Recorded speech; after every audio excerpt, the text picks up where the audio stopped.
한국에서 누군가가 오랫동안 그 기술을 발전시키기 위해서 노력을 했고 인지니어들이 기여한 바가 있다. 관련 업계로 진출을 희망하시는 분들에게 조언을 좀 해주실 수 있을까요? 걱정할 시간에 뭐라도 하나를 해보는 게 남는 게 아닐까라는 생각이 들고, 손해를 하나도 안 보려고 하는 것보다는 결과적으로 자기에게 미래에 돌아오는 투자라고 생각을 하고, 남들이 안 해본 문제들을 푸는데 시간을 소모를 하는 것들이 그렇게 의미가 없는 건 아니다 라는 생각을 가지고 있는데, 결과적으로 뭔가 본인이 가치를 가지려면 남들이 풀어보지 않은 문제를 풀어낼 수 있어야 되는 거잖아요.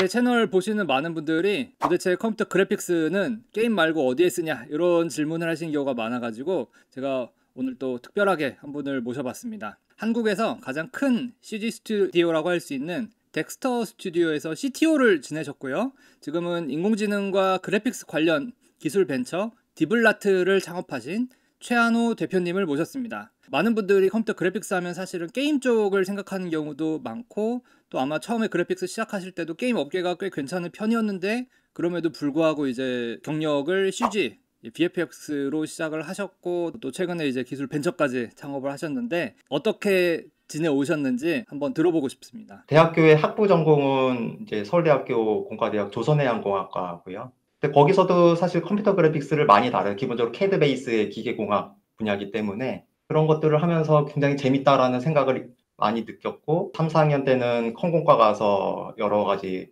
강의들을 많이 들었죠. 그러다가 이제 졸업을 하고 이제 군 대체 복무를 하게 됐어요. 조선소에 가서. 군 대체 복무 후에 어떻게 할 것인가에 대한 인생 고민을 많이 했었는데, 우연히 동영상을 하나 보게 됐어요. 이제 론프레드 큐 교수님의 컵에 물 따르는 영상 잘 아실 거예요. 그거를 보고 너무 신기했어요. 이거 대체 어떻게 만드는지 너무나도 궁금한 거죠. 이제 대학원에 가서 공부를 더 해봐야 되겠다라는 생각이 들어서 그 방법을 찾다 보니까 이제 서울대학교 산하에 있는 그래픽스 연구실에 컨택을 해서 석박통합과정으로 입학을 했고, 그게 이제 컴퓨터 그래픽스라는 분야에 들어온 계기가 됐던 것 같습니다. 제가 기억하기로는 공부하시다가 중간에 회사로 일을 하러 가셨던 걸로 기억을 하거든요. 뭐 영화 작업하신 얘기 좀 해주실 수 있는 게 있을까요? 네, 정확하게 세보진 않았는데 한 5, 60편 정도는 우와. 직접적으로 참여를 했던 것 같고요. 그 시초가 됐던 거는 이제 미스터고라는 영화였고요. 흥행에는 굉장히 실패를 했는데, 거기서 제 개인적으로나 덱스터 스튜디오의 회사 입장으로서는 굉장히 유의미한 작품이었어요. 당시에는 이제 크리처물을 제작할 수 있는 회사가 헐리우드 업체까지 통틀어도 그렇게 많지 않았는데, 이제 괴물 같은 크리처를 만드는 거는 그나마 좀 있었지만, 현실에 존재하는 생명체 크리처를 정확하게 묘사하는, 거기다가 수백만 개 이상의 털로 덮여 있는 것들을 제어해서 만드는 거는 쉽지 않았고, 미스터고라는 프로젝트가 그 기회를 열어줬죠. 한국에서는 당시에 크리처물을 제작할 수 있는 경험이나 기술력은 전혀 없었던 상태였고요. 그 당시에 가장 큰 문제가 뭐였냐 하면은, 그 고릴라 털에 대한 털 한 가닥 한 가닥에 보면은 이제 정점들이 있고, 정점들이 XYZ라는 데이터를 가지고, 그 외에도 이제 색깔이라든지 텍스처 좌표라든지 이런 데이터들을 하나하나를 가지고 있는데, 그거를 이제 파일로 캐시로 뽑아서 렌더링을 해야 되는 상황이었는데, 씬 자체가 샷이 너무 많다 보니까 데이터 핸들링이 안 되는 거예요. 예를 들면 이제 털을 만들어내서 캐시로 저장을 하고 그걸 다시 불러들여서 렌더링을 해야 되는데, 캐시가 너무 용량이 크다 보니까 불러들이는데도 굉장히 오랜 시간이 걸리고, 계산을 해보니까 이 상태로는 개봉을 하기가 어려운, 그래서 거기에서 이제 어떤 식으로 해결책을 가져가야 되는지에 대해서 고민을 많이 했었고, 결과적으로는 이제 캐시를 최소한의 용량으로 추출을 하고 렌더링 타임에 이제 프로시저럴 어프로치로 이제 다시 리제너레이션을 해내는 방식으로 해서 성공을 했던 것 같아요. 여기서 성공이라는 건 개봉일에 맞춰서 모든 샷을 만족도 이상으로 이제 했다는 거죠. 그래서 영화는 좀 실패를 했는데, 그 과정에서 얻었던 전체적인 파이프라인 툴이라든지 매니지먼트 툴이라든지 데이터 핸들링하는 기술들, 이런 것들이 노하우가 좀 한국 업체로서는 당시에 유일하게 확보가 됐던 것 같고, 운 좋게도 당시에는 한알령이 떨어지기 직전이었기 때문에 중국에서 그런 것들을 인정을 받아서 좀 투자를 많이 받았고, 또 운이 좋아서 기술성 평가로 코스닥에 상장을 하게 됐고, 그래서 이제 신과 함께라는 성공작이 나오기까지의 준비가 됐던 그런 기회가 얻어졌던 것 같습니다. 신과 함께 같은 경우는 저도 재밌게 봤거든요. 성공작 얘기도 좀 해주시면 어떨까요? 처음에 컵에 물 따르는 걸 보고 컴퓨터 그래픽스라는 걸 시작을 하고 업계에 들어오면서 해보고 싶었던 대여섯 가지 주제들이 있었는데 운 좋게도 이제 그런 주제들을 하나씩 탑픽으로 다루는 영화들을 접하게 됐던 것 같아요.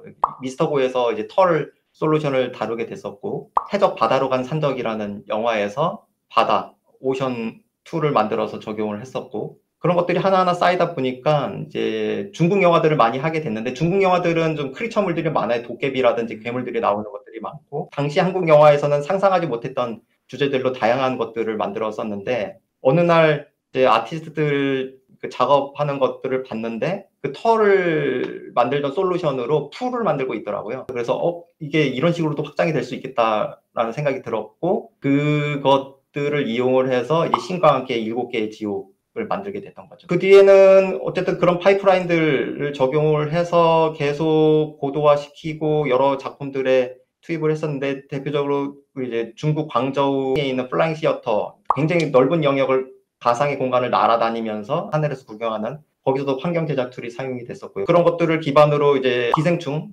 영화도 참여를 해서 크레딧도 올리게 됐었고, 그 후에도 여러 가지 뭐 모가디슈라든지 승리호라든지 이런 작품들까지 연결이 됐던 것 같아요. 어찌 보면은 이제 한국 영화에서 그동안은 연출자들이 이게 구현이 될까 하고 싶은데 하지 못했던 그런 비주얼들, 그런 것들이 고민이 많았을 텐데 어느 정도 그거를 해소하는 데 일조를 했다는 거에 좀 자긍심을 느끼고 있고요. 한국에서 누군가가 오랫동안 그 기술을 발전시키기 위해서 노력을 했고, 그게 알게 모르게 창작의 자유도를 넓혀줬고, 분명히 기술이 기여한 바가 있다, 엔지니어들이 기여한 바가 있다, 예, 그런 것들을 좀, 예, 이 자리를 빌어서 한마디 하고 넘어가야 될 것 같아요. 덱스터 스튜디오에서 CTO를 몇 년 정도 하셨죠?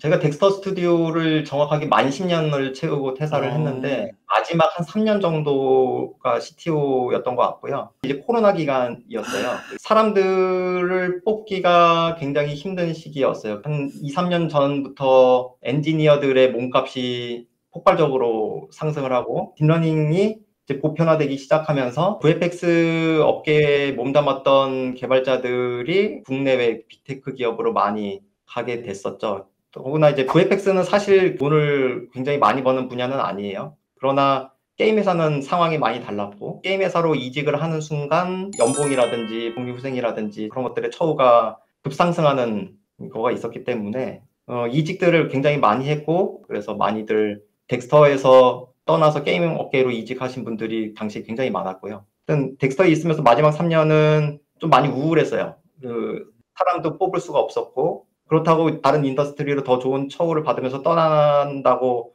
하는 직원들을 말릴 명분도 없었고요. 그래서 그런 한 2, 3년 동안 좀 우울하게 지내다가 결심을 하게 됐던 것 같습니다. 창업을 하기로. CTO 생활을 마무리하시고 덱스터 스튜디오하고 같이 계셨죠? 네, 창립 멤버였고, 그러던 분이 네. 회사를 그만두고 나와서 창업을 한다. 그러면 당연히 왜 그럴까 궁금할 수 있는데 뭐 특별한 이유가 있으셨겠죠? 한 1년 정도 고민을 했던 것 같아요. 근데 이제 회사에 남아야 될 이유를 찾았고, 회사를 떠나야 될 이유를 찾았는데, 남아야 될 이유보다 떠나야 될 이유가 절대적으로 많았어요. 떠나야 될 이유를 정리를 해보니까 한 50가지 되더라고요. 아이고. 그래서 덱스터 스튜디오는 굉장히 큰 식물원이라고 생각이 되고, 거기서 굉장히 다양한 종류의 많은 수의 식물들이 자라고 있는 거죠. 근데 그게 어느 순간 내 일이 아니라는 좀 생각이 들었어요. 결과적으로 회사 일인 거잖아요. 내 일은 아니고. 그래서 그냥 더 늦기 전에 작더라도 내 일을 해보고 싶었고, 여기서 이제 식물원으로 비유했을 때 내 일이라는 거는 작은 화분을 기르고 싶더라고요. 그냥 작은 화분 하나라도 내 거를 갖고 싶다는 좀 생각이 컸던 것 같아요. 좀 제가 개인적으로 정의하는 VFX 기술이라는 게 현실에 있는 데이터를 이제 획득하고 캡처하겠죠. 근데 이게 단순히 영화나 드라마나 그런 콘텐츠를 제작하는 도구로 쓰이는 거 이상의 가치가 있겠다라는 생각은 하고 있었어요. 그래서 아직까지도 어떤 가치를 창출해낼지에 대해서 구체화되지는 않고 있지만 다양한 것들을 시도를 하고는 있지만 그런 부분에서 가능성이 있다라고 판단을 했기 때문에 좀 용기를 내서 창업을 했던 것 같아요. 개인적으로는 그런 게임 엔진을 이용해서 VFX 파이프라인을 좀 개선하고 싶은 생각이 있거든요. 제가 덱스터에서 하고 싶었던 것 중에서 못 이뤘던 게 VFX가 아까 말씀드린 대로 굉장히 큰 수익을 남기는 사업 구조는 아니다 보니까 결과적으로는 효율성을 찾아야 되겠다는 생각을 했었고, 두 사람이나 세 사람이 할 일을 한 사람이 하게끔 만들면은 대부분의 문제가 해결되겠다라는 생각을 했었고, 거기에 이제 게임 엔진에서의 가능성을 좀 보고 있는 상황이거든요. 아직까지는 한계들이 많이 있지만. 그래서 그 부분에 대해서도 좀 관심이 많고, 비단 게임 분야뿐만 아니고 최근에는 데이터를 가시화시키는 롤로서 많이 이런저런 산업 분야에서 활용이 되다 보니까 그런 요구 조건에 맞게끔 플러그인을 개발해서 납품하는 그런 것들을 좀 진행을 했었어요. 관련 업계에서 일하시는 분들이나 관련 업계로 진출을 희망하시는 분들에게 뭐 어떤 식으로 경력을 키우면 좋다든가 뭐 어떤 식으로 준비하면 좋다든가 그런 조언을 좀 해주실 수 있을까요? 조금 걱정을 덜 해도 될 것 같다라는 생각이 좀 있고, 근데 걱정할 시간에 뭐라도 하는 게 좋을 것 같아요. 그건 저한테도 하는 말인데, 저도 걱정이 굉장히 많은 타입이긴 하거든요. 근데 항상 결론은 걱정할 시간에 뭐라도 하나를 해보는 게 남는 게 아닐까라는 생각이 들고, 한 가지 더 말씀을 드리자면은 회사 생활을 하다 보니까 손해를 하나도 안 보려고 하는 것보다는 어느 정도 좀 손해를 보더라도 결과적으로 자기에게 미래에 돌아오는 투자라고 생각을 하고, 너무 약삭빠르지 않게 좀 그런 식으로 여러 가지 결정들을 내리면 좋겠는데, 요즘 세대에게는 이런 얘기를 하기도 좀 조심스럽긴 하더라고요. 욕먹을 수도 있습니다. 결과적으로 저는 생각의 차이라고 생각을 하거든요. 회사 일을 쳐내는 거에만 급해서 그런 단기적인 목표를 가지는 것보다는 좀 더 남들이 안 해본 문제들을 푸는데 시간을 소모를 하는 것들이 그렇게 의미가 없는 건 아니다라는 생각을 가지고 있는데, 최근에는 이제 좀 안타까운 것들이 수학 공부, 그래픽스 공부, 물리 공부 이런 것들이 그렇게 중요한 시대는 아닌 거라는 생각이 들죠. 어찌 보면은 단순 무식하게 데이터를 때려 넣으면 결과물이 나오고 하는 시대가 돼버렸으니까요. 그런데 저는 그런 것이 좀 안타까워요. 결과적으로 뭔가 본인이 가치를 가지려면 남들이 풀어보지 않은 문제를 풀어낼 수 있어야 되는 거잖아요. 그런 것에 있어서 기본이 수학이라든지 물리라든지 그런 그래픽스 티어리라든지 이런 것들이라고 생각을 하거든요. 근데 그런 거 없이 요새는 그냥 인공신경망에 때려 넣는 분위기가 되다 보니까 이런 방향이 맞나라는 의구심은 있지만, 또 이제 결과물이 워낙 엄청난 것들이 나오다 보니까